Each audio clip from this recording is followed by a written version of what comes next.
Hi viewers, நம்ம இன்றைக்கி egg keema masala பார்க்க போகிறோம். வாங்க எப்படி செய்கிறதுன்னு பார்க்கலாம்.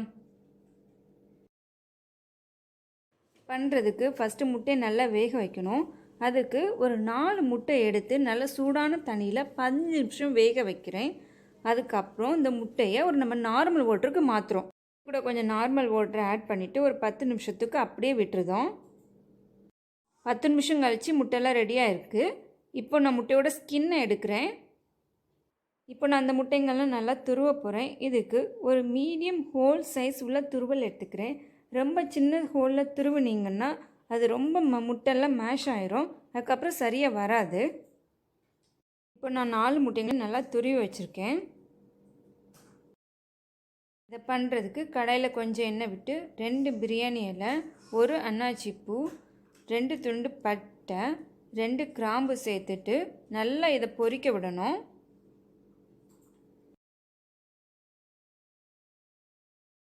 இது நல்லா பொரிஞ்சு வந்ததுக்கப்புறம் நான் ஒரு 3 ஆனியன் எடுத்து நல்லா கட் பண்ணி வச்சுருக்கேன்.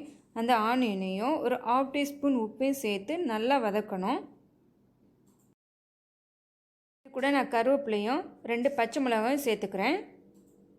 இந்த வெங்காயம்லாம் நல்லா வதங்கி ஒரு கோல்டன் ப்ரௌன் கலர் வந்ததுக்கப்புறம் 1/2 டீஸ்பூன் வத்தல் பொடி, 1/2 டீஸ்பூன் மல்லிப்பொடி, 1/2 டீஸ்பூன் கரம் மசாலா, ஒரு 1/4 டீஸ்பூன் மஞ்சள் போட்டு சேர்த்து நல்லா வதக்கிக்கிறேன்.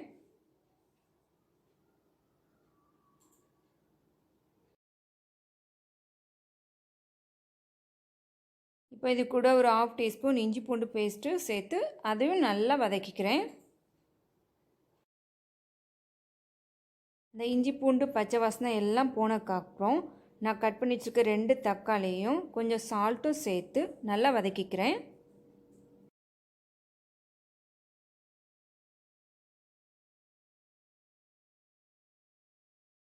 தக்காளி எல்லாம் சேர்ந்து நல்லா வதங்கியிருக்கு பாருங்கள். இது கூட நம்ம துருவி வச்சுருக்க முட்டையும் சேர்த்து நல்லா கலரி விடணும்.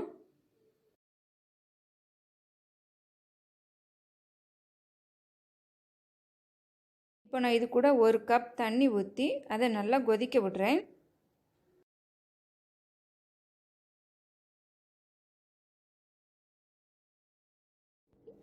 இது நல்லா கொதித்து வந்ததுக்கப்புறம் ஒரு 1/2 டீஸ்பூன் உப்பு, ஒரு 1/4 டீஸ்பூன் பெப்பர் பவுடர், ஒரு 1/4 டீஸ்பூன் கரம் மசாலா சேர்த்து ஒரு 5 நிமிஷம் நல்லா கொதிக்க வைக்கணும்.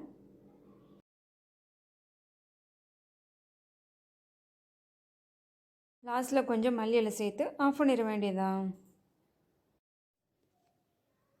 இப்போ நம்ம எக் கீமா மசாலா ரெடி ஆயிடுச்சு. இது சப்பாத்தி, நான், தோசை எல்லாத்துக்கும் நல்லா வரும்.